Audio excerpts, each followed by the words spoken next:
Hi, Cherie Hartwick here again, doing another Zentangle video. This is the first one of 2021, and I hope you realize what I've been doing in the videos is I try to build on the last video that we did. So I usually try to use two of the tangles from the last time and incorporate them into the ones that we're doing on the next video. And I'm going to try to keep doing this. It might get a little difficult, and the other thing is, as you start learning more and more tangles, it's more interesting to add more than just 2 or 4. And at any time you can add some that you already know if you want in the design that we're working on. So let's get started. Take me a minute to adjust my camera. And I sort of did this to welcome in the new year, and hope that it's possibly we could get together at the OPC where these videos will be shown on their Facebook page. And if you go to their home page, you will find where to find the videos. You have to scroll down pretty much, but they're there, all of them that I did from the very first one. So let me get this out of the way and show you what we're going to be working on today. This is the one that we're going to do today, and the new tangles that we're adding are this one, which is called Onomata, and this one, which is called Cadent. And just to show you how we built on what we've already done, this was the very original tile that I did for OPC back in June. And we did tipple, mist, floors, and crescent moon. Then the next video, we carried over mist and floors and added halabow and nippon. And then in the last video we did, we carried over halabow and nippon and added cubine and Printa. So in this one that I just showed you, we're carrying over Printa and cubine and adding, like I said, Cadent and Onomata. So let's get started. Now, as I've mentioned before, I'm working on what we call a tile, which is just a square piece of paper. And this one is about 4.5 inches square. Traditionally, when this all started, we worked on a 3.5 inch tile. But just for the learning process and to be able to show this up a little better, I'm working on the one that's a little bit bigger. You can work in a notebook, on a piece of copy paper, a file card, anything that's handy. The tools that I'm using is, this is called, let me get it around, this is called a Micron PN pen. The PN stands for plastic nib. And then I'm using this happens to be a Zentangle pencil, but you can use any number 2 pencil, will work just fine. And then a tortillon, or a blending nib. This is my favorite one. As you can see, it's all worn down and it's all graphite on the end. When they're new, they look like this. And we haven't worked on a black tile yet using white charcoal to shade, but I usually try to keep one nice and clean to use for that, and then keep one to use just for the graphite. We'll get into that at some point. And if you don't have a PN pen or anything, you just want something that makes a nice fine line. The PN actually is a little bit thicker than what I normally work with. And let me see if I can find one of those. Yeah. This is an 01, and that's what I normally use. So you can see how this one is going to be a little bit easier to see what I'm doing. Now I have to make sure to get the right cap back on the right pin. Now in Zentangle, there is a ceremony or certain steps that we usually go through. And I'm just going to cover these because some of you might be jumping in and never have done this before at all. And I want to make it so that you can do that. It's not a problem. So the first thing you do in the ceremony is firstly you appreciate the products that you have to use, even if it's just a regular old ballpoint pen, a scrap of copy paper, and a number 2 school pencil that you got from your grandchild or child. You take your pencil and you're going to make 4 dots, 1 in each corner. And I do this about a pencil's width away. It doesn't have to be exact. And it's just lightly. And the second step is to connect these dots. And as you can see, the line doesn't have to be really straight. And the other thing in Zentangle is you usually keep your dominant hand, or the hand that you use to draw, in the same position and move the tile so it's easier for you to draw. So I'm just turning this tile around and around to get my 4 sides. This is my border. The reason we do it in pencil is so that we don't have to strictly stay within the border, and we don't have to go all the way to the border. It just sort of contains what we're doing. And there's a phrase that they use in Zentangle, which I can't remember exactly. It's like an elegance of constraint, or an elegance of something. I can't think of the word, but it's, gives you a place to work. The second thing we do is add what we call is a string. And the string divides up this area into sections where we put our tangles. Now, I've used the first tile, we used a very straight, simple string. And in the second one, I have to even check back to see what we did. We curved it. No, I kept it straight, but just made it a little different. And then the third one, I used some curved lines. And in this one, I'm going to use an S kind of a line. And I'm just going to start somewhere over here and just kind of make an S. And then I'm going to make a really big curve down here. I'm just going to start over here and end over here. That's going to be my string. So I have 1, 2, 3, 4 different areas to put tangles. Now I'm using 2 old tangles and adding 2 new tangles. The animata, let me show you a step out for it. And as I said, the step out is just the patterns to show how to do it. Every tangle that we do has step outs. And you can just show it goes what you do in the first, second, third, fourth, and then we're only doing 1 row, but this shows that you can add more rows to fill in a whole area if you want to. If you can't, if a design cannot be broken down into steps like that, then it's not considered a true tangle. Because the idea behind this whole thing is that it's done so anybody can do it. And that's the important part of the tangles. So we don't usually fill in or ink in a part of the string, but I'm going to do it on this one because I want my animata to follow this line. So first thing I'm going to do, and again I'm turning the tile so it's easy for me to draw, and I'm just going to ink in this S curve that I did.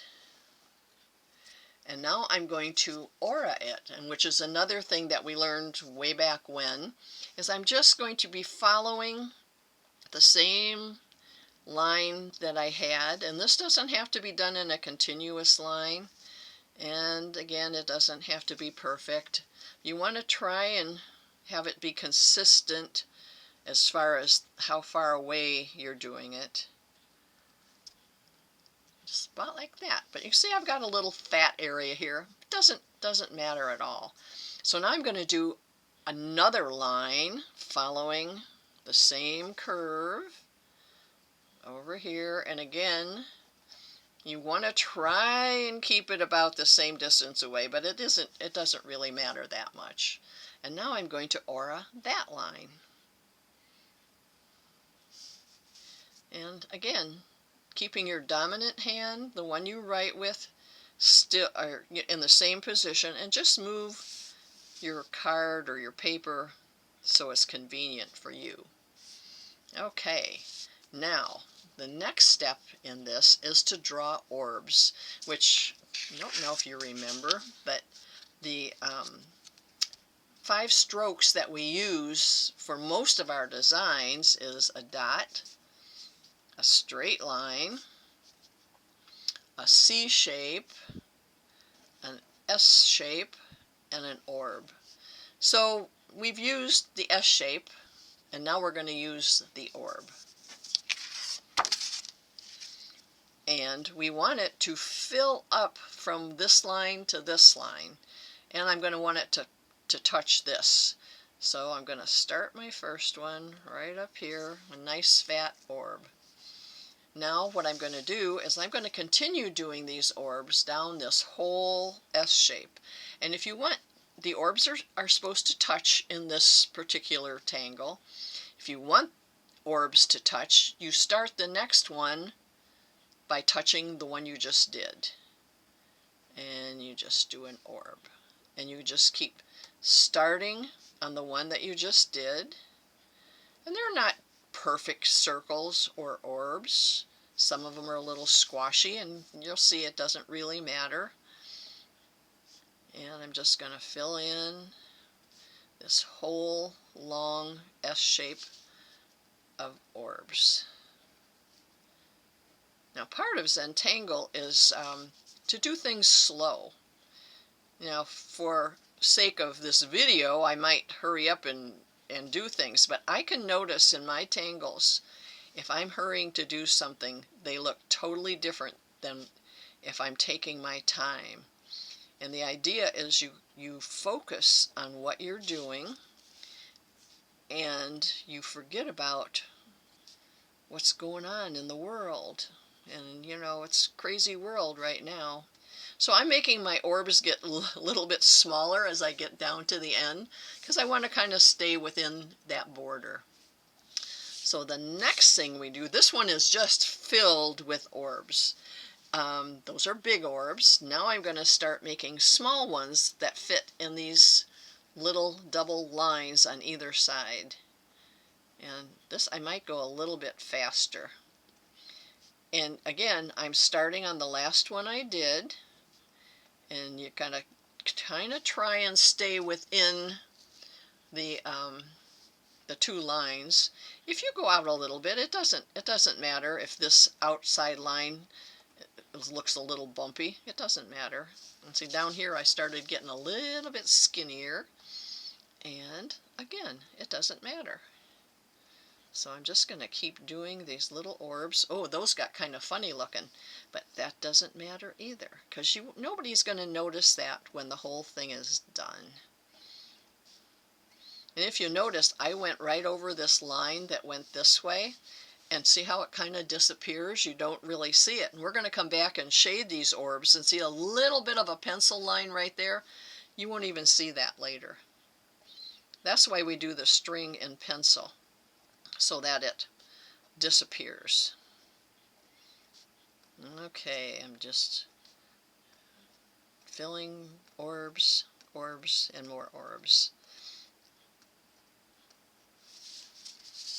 And now I'm going to go down this side and do the same thing.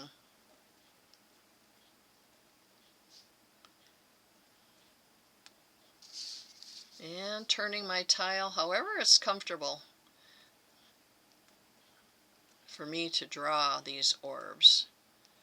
And that's why I have to kind of be careful and make sure I keep my tile within the camera range, because if I get really intent on what I'm doing, I might end up moving it closer to me and then you won't be able to see it.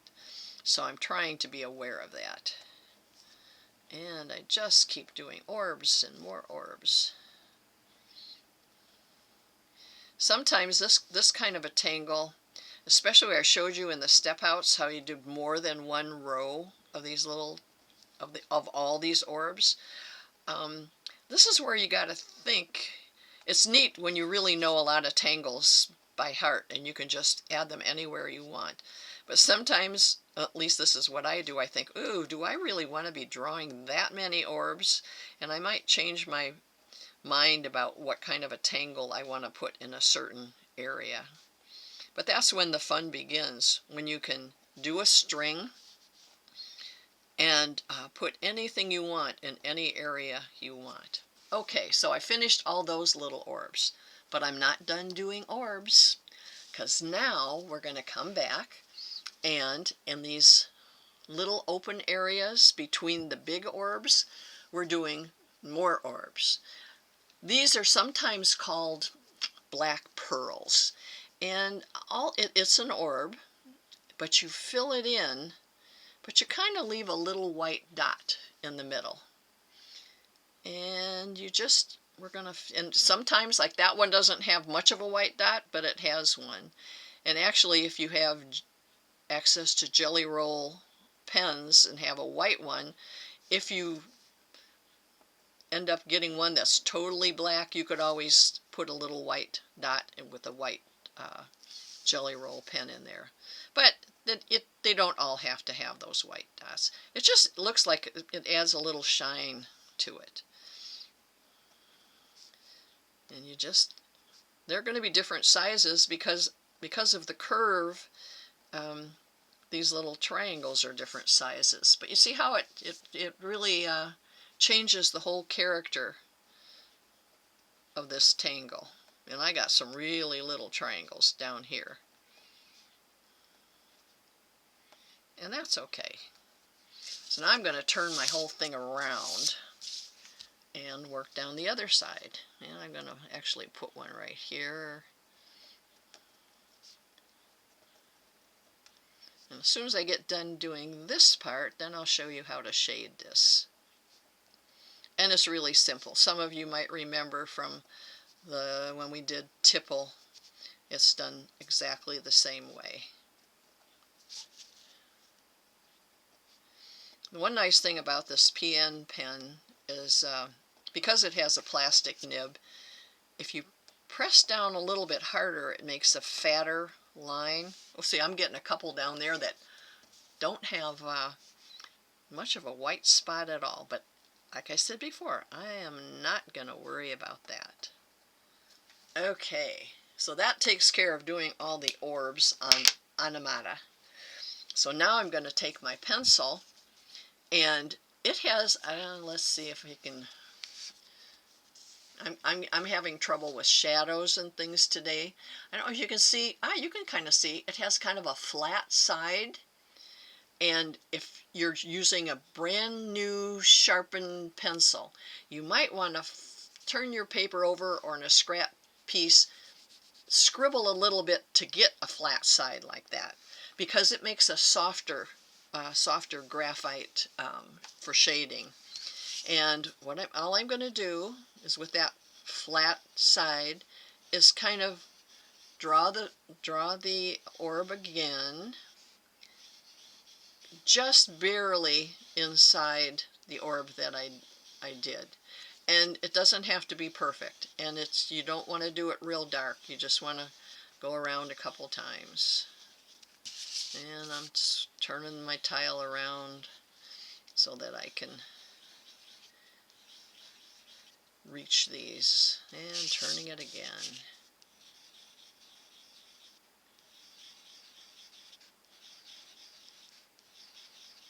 And then I'm going to use my favorite tortillon, and usually the tip doesn't get pushed in like this one, But this one still works great, so I'm not getting rid of it. And I'm just sort of, I could use it holding it up, which straighter doesn't really matter. You're just going to go around what you just did, which softens it, and it brings in the shading just a little bit towards the center, but you want to leave a little touch of white in the middle, because you know we don't use erasers in Zentangle. So if one fills up completely with the graphite, you just don't worry about it. This is a great art form in that there's so much you just don't worry about it. It will be fine. So there's my Anamata, and I really like it. I think it turned out great.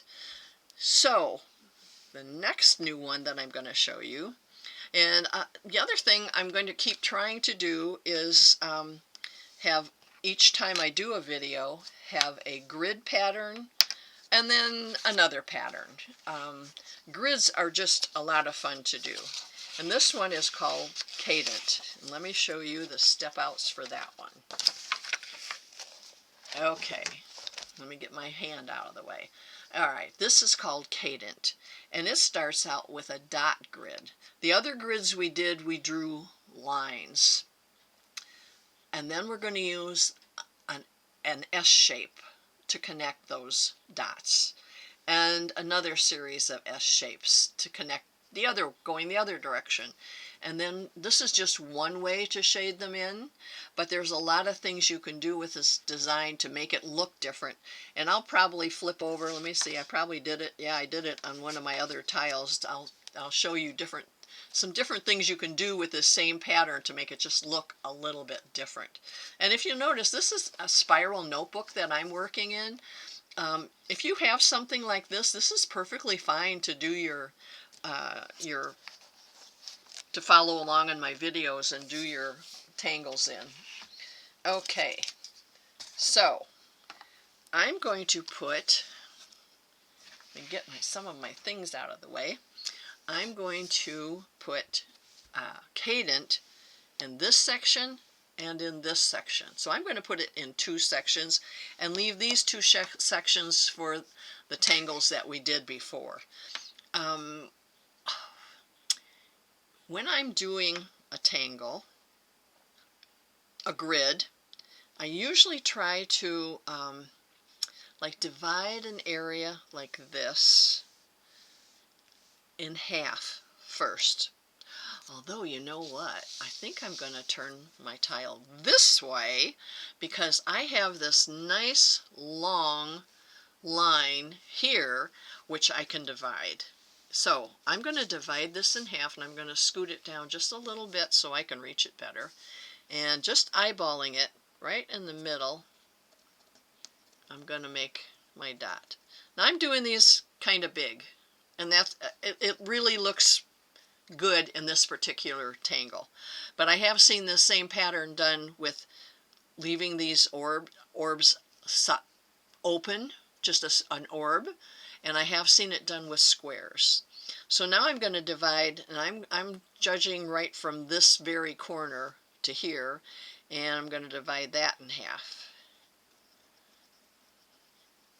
And then I'm going to do the same thing over here from that corner to this corner. And like I say, I'm just eyeballing it, so it's not going to be perfect. Okay, and then I need one in this very corner. Now, I could leave it that big, but I'm going to make it a little bit smaller. And I'm going to put a dot in between each one of these that I already have. Now, we want these to be kind of square, so I'm going to come down about that distance down and do my next dot. And if you, I don't know if you can, let me get this out of the way. No, I've got to shade it. There. You can see that I'm straddling the string that I made, and that's perfectly fine. So now I'm going to make my next row of dots. And like I say, I'm kind of hurrying this, but we're going to come back and go over these. So if I see one where I've kind of scribbled like that and it's kind of open, I have another chance to kind of darken it in and make it more perfect. And I'm just going to keep going. Now, if this pattern continued, the dot would be over here, but it's underneath this pattern, so I don't see it, so I don't put the dot in. So now I'm going to start my next row of dots. And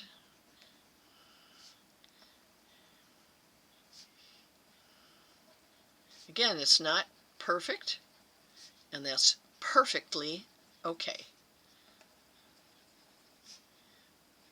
Because I can see myself, it's getting a little bit wider over here, and you know, we just don't worry about it. So if I'm going to put another, as if this pattern is going behind these sections, but I'm not going to go in here. So I'm going to go down here. This is where my next line would be, and just put in a couple of these dots. Otherwise it goes behind here. That would go behind here, but I would have a dot over here. So now I have to judge, okay, this part of the animata is about the distance between these. So my next dot is going to be right here. This one would kind of be hidden behind it, and that one would be hidden. And let's see. Sometimes you just have to pretend that you can tell where these are going. So now I'm pretty much can judge by coming down here. There would be a dot there. Now I'm more or less out in the open again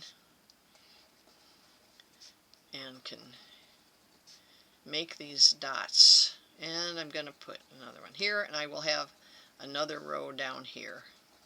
And usually I go all the way in one direction and then come back and, you know, do another row. And like I say, some of these dots are getting pretty scribbly. And actually, if I were making a line down here, I would have just barely a dot showing there. Like I said, I will have another chance to come back to these dots and fill in the ones that still have a little bit of white and they look kind of scribbly. So the next part of this is to do the S-curves. And I'm going to turn this around so that I have a nice long row of dots to show you the S-curve. And this is kind of a fun way when my daughter Heather and I went for our certification training. The founder of Zentangle, Rick Roberts, told us this is what he says to himself when he does a pattern like this. He envisions an airplane that takes off on the top of this dot, and then it comes around and it lands on the bottom of that one. So he says, he does this, he goes, take off and land, take off and land, take off and land. And this gives you that nice smooth S-curve. You're not going to get that nice smooth S-curve on every one, and then there's some that you'll have even more of an S-curve. Again, doesn't really matter. So this is when, as I'm going down, I kind of check on my dots. So take off and land.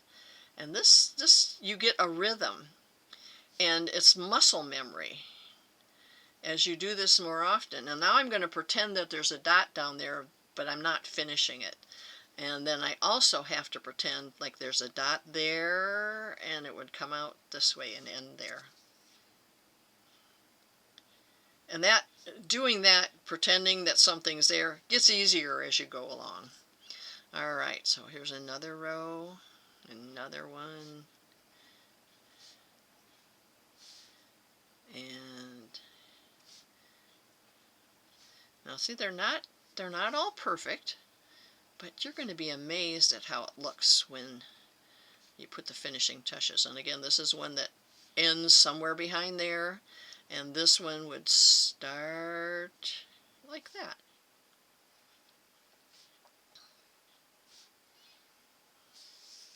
In this one, you're just going to see that little bit of a tail there. And this is going to come like this. And again, sometimes I look to the one that I did next to it to see, okay, this curve goes like that.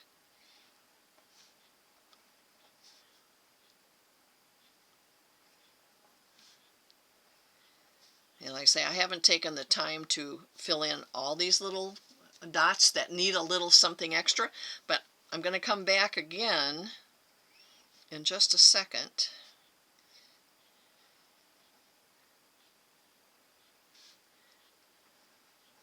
Because now I'm going to flip this way, and I'm going to do the same thing going the other direction, so that when I come to some of these circles that have little white in the middle, I can touch them up.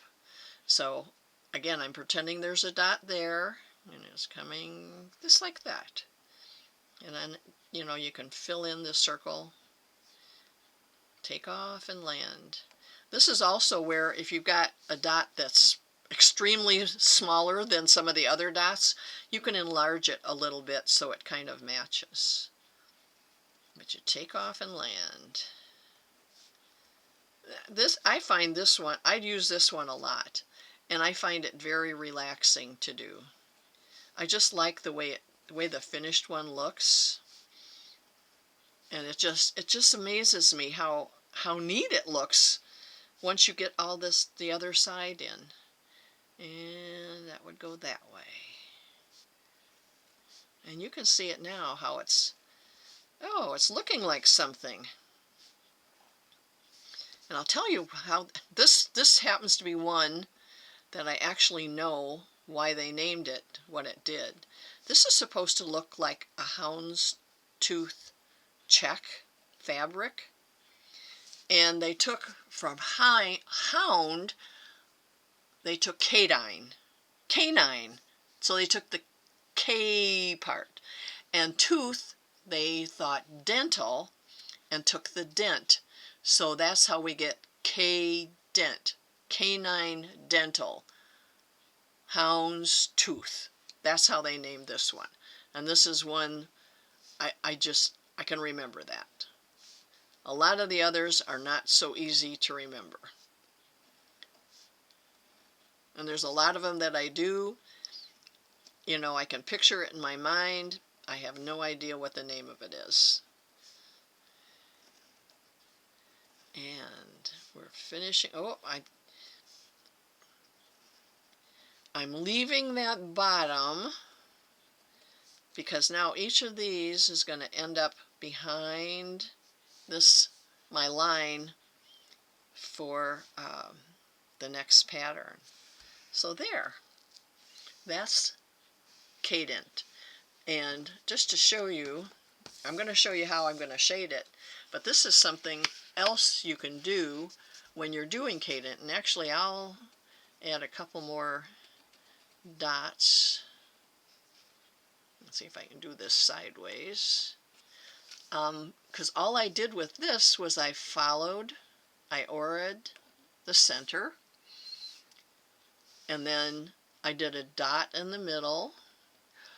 On this one, I did a small dot and then drew lines to the corners, but you could actually kind of fill in the whole thing with a circle, or you could even fill it in solid like that. So you're putting a filled in square inside your Cadent pattern. It just changes the whole way it looks. This one you could shade the same way that we're going to shade the rest, which is just doing it on a diagonal. Let me cap up my pen. It's really important, unless you're using just a regular old ballpoint pen, but if you're using one of these micron pens, it's kind of important to cap it up when you're not using it so it doesn't dry out. So to shade this one and this particular instance, all I'm going to do is kind of go from corner to corner and down to the point. And again, if you've got one that's hiding behind another pattern, you kind of have to pretend where it is. And I'm not filling it in, I'm not doing it really dark, and I'm not worrying about going all the way to the lines. I'm just kind of putting a little scribble of graphite in that one corner. And again, this is just one way of shading it, and I'm not putting any decoration in. Sometimes when I've done this pattern on a hard surface, not paper, but because I've decorated seashells, boxes, tin things, mugs with this pattern, and it's really, you have to think about, well, okay, how am I going to shade that?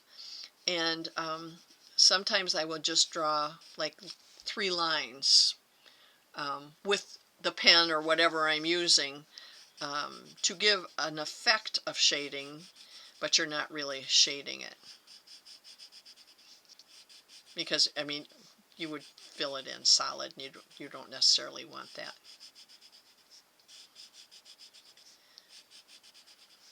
So again, I'm just going diagonal across the design, and just lightly, like that. Then I'm going to come back with my tortillon again, and I just smooth it out and carry it up a little bit, so I don't have a harsh dividing line from the graphite. But I want to leave, you want some area to be white, because otherwise, I mean, you could shade it in totally, which I have done with some designs, to make it like be a different color without using a color. But I want this just to give it so it looks like it's going in and out, give it some dimension.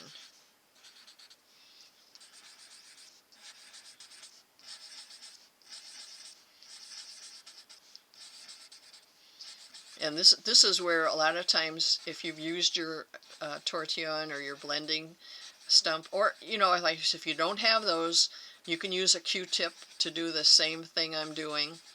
But sometimes you pick up enough graphite on the end that you don't really need to add more graphite somewhere or anywhere. Okay, so that takes care of our 2 new patterns. So we should be able to do the other patterns fairly quickly. So the thing on this one with the cubine, which is different, is I'm going to put it in this area here, and I'm going to, when we did it before, let me find the one we did it nice square grid and filled it in nice, fairly big. On this one, I'm going to actually ink in this line, and I already have this line that I'm going to use. So this is where I'm going to start my grid, and I'm going to kind of follow that curve and put a line in there, and then I'm going to divide each one of these sections.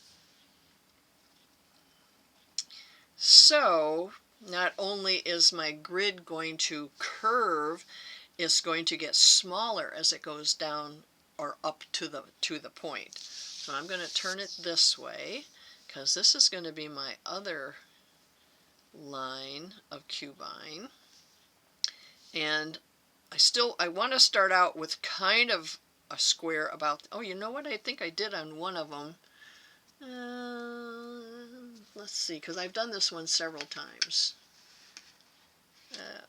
I sort of used my ending line of Cadent as a guide, and so I'm going to draw my other line this way,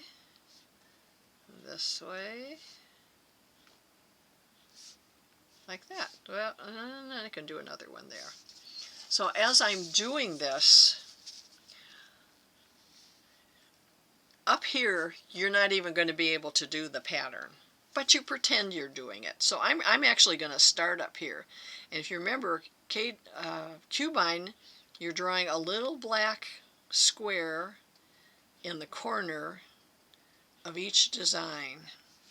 So that's sort of what I'm doing. And you start it by judging where that center of that square or rectangle, because you see down here, they're kind of like rectangles, and that's okay. So I'm thinking that's about the middle. So you line over and a line down. It's just a matter of finding that center.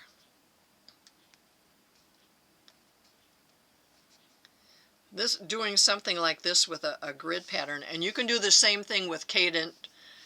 You can even do the same thing with Animata. It gives movement to your design. And over here I'm following the curve of my lines when I'm doing my little black area.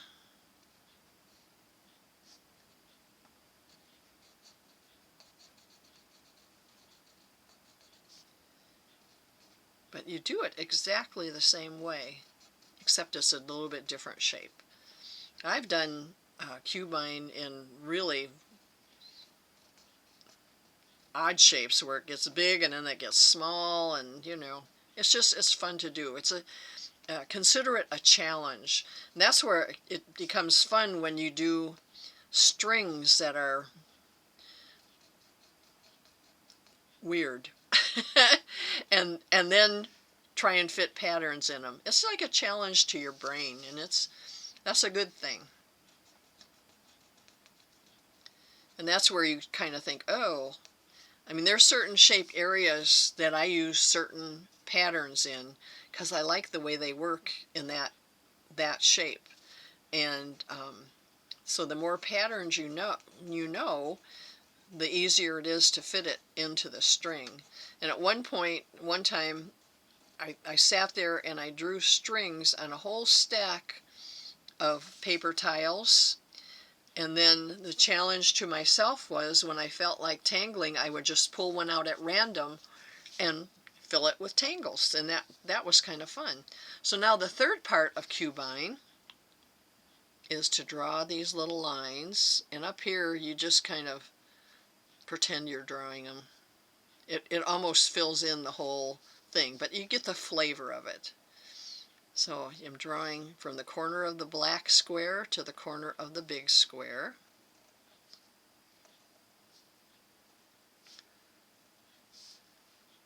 And see how that really gives it a lot of movement.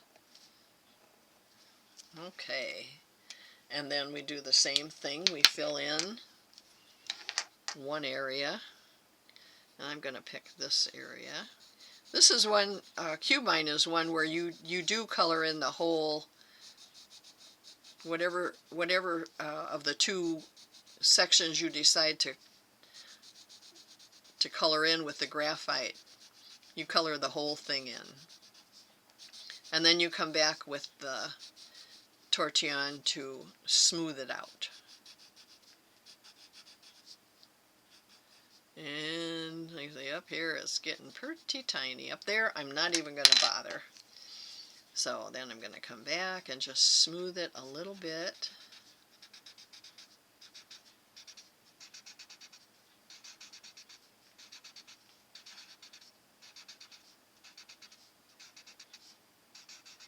There, so cubine is done. And it gives a lot of movement to the whole design. So now we're left with only one section left, and we're going to do Printa, which hopefully you've watched some of the other videos and remember, it's just a spring shape. Now normally, like in this one, this is where I think the one where we learned how to do Printa, I have all different size springs, little ones, big ones, all different sizes. And normally that's the way you do it. And this particular one, I decided that I was going to try and make them more all the same size. I want them to fill in next to Cadent here, along here, and I want them to fill in that whole kind of space. So I'm going to do not real big ones and not real small ones, but just kind of medium.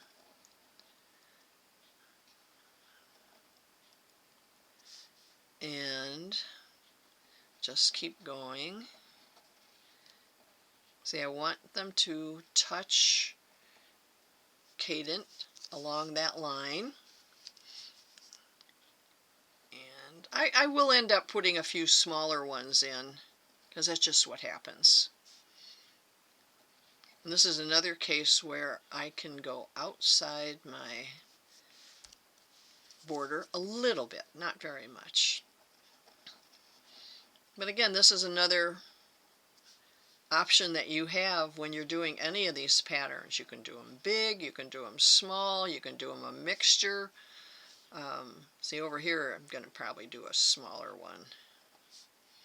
And what I'm doing with some of them is making them look like they tuck in behind the last one I did. That's that hollow bow effect, where you make it look like you're drawing behind the other one.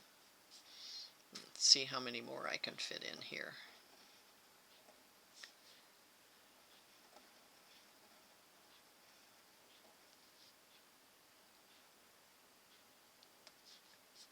And another one here.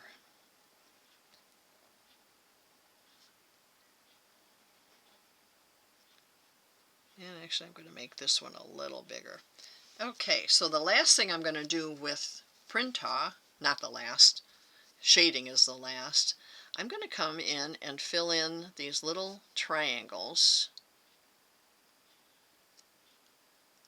And the last one I didn't fill in along here, but you know what?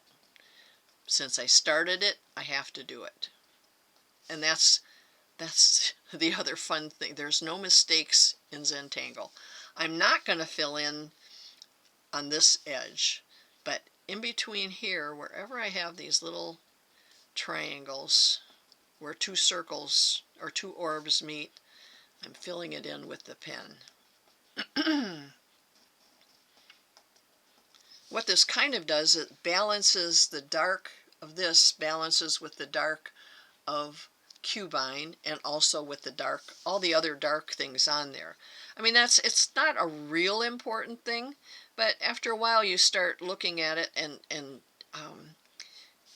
it gives sometimes it gives a better look to the tangle or your tile if you kind of balance dark areas with light areas. It's just something to think about as you're doing a tile. So that takes care of inking in Printa. Now the shading part, we just kind of do, I do a little, just a little wedge, kind of narrow, I mean tiny at the center, and then widen it out a little bit towards the outer edge. And I like to keep it all going in one direction, but I've seen it done, and I've probably done it other ways where the shading goes in different directions. And sometimes if you're have some tucked way under another one, you might use more shading on the outside edge to really give the look that it's tucked under there. So now I'm going to come back with my tortillon and just kind of widen that little wedge that I did. You end up probably shading almost half of the circle, but it's darker where you put the graphite, and then it gets lighter out towards the edges where you're carrying it out just a little bit with your tortillon. And that takes care of that. Now, this is a pretty interesting looking tile, but we can make it even better with more shading. As if you'll notice, I'm going to put them, and I'm trying to get them in the same, going in the same direction. See what extra shading will do? And this is sometimes when you do a tile and it looks okay, but it looks kind of like this one looks kind of busy looking, and your eyes don't know where to exactly settle on the tile. This is where shading plays a big part. And to shade on this, I told you about finding the flat side of your pencil to do some soft shading. Now I want to do some, I guess you call it hard shading. And I'm going to follow along the line of my Anamata. And I could resharpen this, but it's still got pretty good point. You point the point of your pencil to the edge that you want the darkest. And I'm doing a good 1/8 of an inch at least of graphite along this edge of Anamata. And I'm going to turn this around. I'm going to do the same thing on the other side. And I'm going right over, like this is the area I had shaded for cubine, and I'm going right over that. Because what I want it to look like is that this squiggle of Anamata is sitting on top of everything else. So I'm really laying in that graphite nice and dark. And I'm going to come back with my tortillon, and I usually use like little circular motion, and I'm pulling it out maybe another 1/8 of an inch. And it's mainly to soften that graphite edge, and you won't notice it in a lot of places, like where you maybe already have some shading, but it just softens that hard edge. I'm going to turn it around and do it on this side.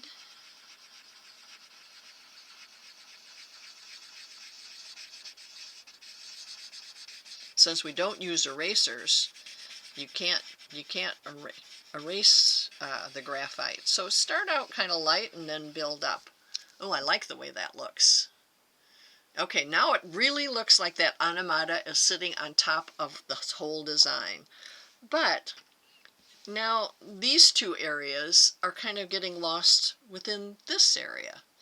So I'm going to take another line of graphite and run it along this edge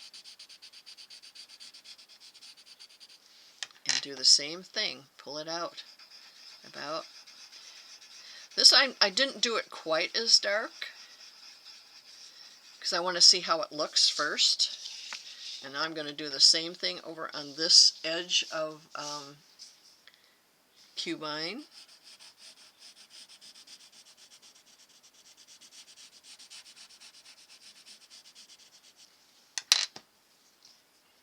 And again, pull it out.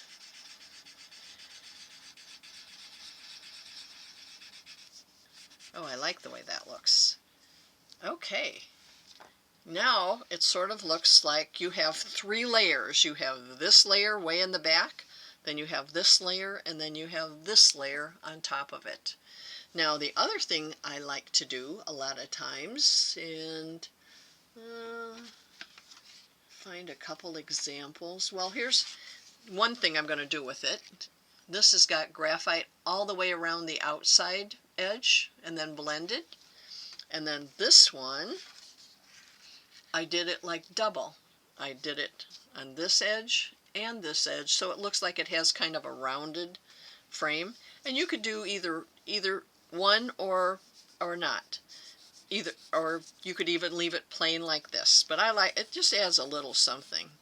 And actually, I'm going up into on the Cadent. I'm going up into those little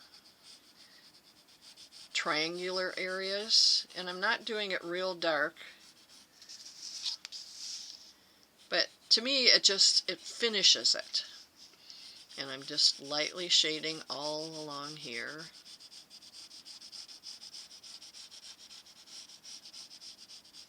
This also makes your border line that you put in kind of disappear because you're covering it over with more graphite.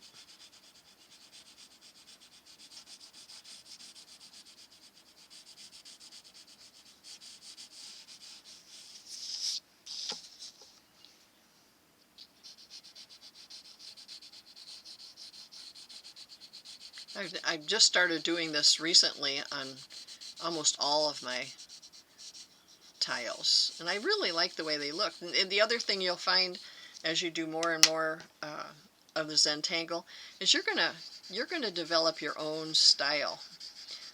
My daughter does a Thursday morning free Zentangle class, and I'm when I can get on, which is most weeks, she does it in the morning, and then she does the same thing in the evening, and she has about 30, sometimes up to 30 people joining her from all over the country. Singapore, Australia, England, Scotland, all across the U.S. And I'm sort of on as her co-host because our styles are so different. And I'm turning my my black paper as well as my tile. And that way people can see that you can do things different. You're doing the same thing, but it ends up differently. Okay, let me kind of shade that. Let's see. There, I think that's a pretty, you can see the shading that I did all around the outside edge, which just kind of gives it a finished look to me. So then the last thing you do with a tile like this is you decide which way is going to be up or down. And I kind of like, and I don't know if, let's see, did I do it the same? Oh yeah, no, I have this one going. I like the way this one looks going this way, and it's upside down to you. I'll turn it around in a minute. So when you decide which is the bottom of your design, put your initials or your name. I have, this is called my chop, and it's just my block last initial, and then my middle name and my first name initials in that block. And that's the way I sign all my tiles. Then you flip it over, and on this side, now if you're doing it on a sketchbook or another piece of paper, somewhere on there, sign it and date it. It's just a good reference to see how much you've learned and how much you've improved. And I think today we're into January. I think it's the 3rd. Ooh, I almost wrote 2020, but I didn't. So let me turn it the right way. And this is the one I did previously. And it's kind of, one is upside down from the other, but I just decided I liked this one looking this way better than this. So it's just to give you an idea that it's the same pattern. And actually, this is another one I did of the same pattern. The cubine is a little bit bigger. So I hope you enjoyed doing this, and you can find the videos on OPC's Facebook and their homepage. There's listings for the videos that they have available, and you can also go to my blog, which is pen-zen.com, and I have the videos on there as well. And hope to see you again with 2 more new tangles. And we are going to be starting at OPC about the middle of this month, and hopefully continue on doing it's not a drop-in, but it's a, we're calling it Zentangle Studio, I think. And you have to register ahead of time, and I think it's $5 for the whole month. January we're only doing 3 sessions, but starting February, however many Mondays are in the month, that $5 will be for each Monday. It's going to be in the morning, I think from 11:30, but until 11:30, probably 9:30 to 11:30, and I'll be presenting or bringing with me step-outs for 2 tangles every time, and they might be new to you and they might be old ones you already know. So if you'd like to join us for that, call OPC and check it out. Hope to see you there.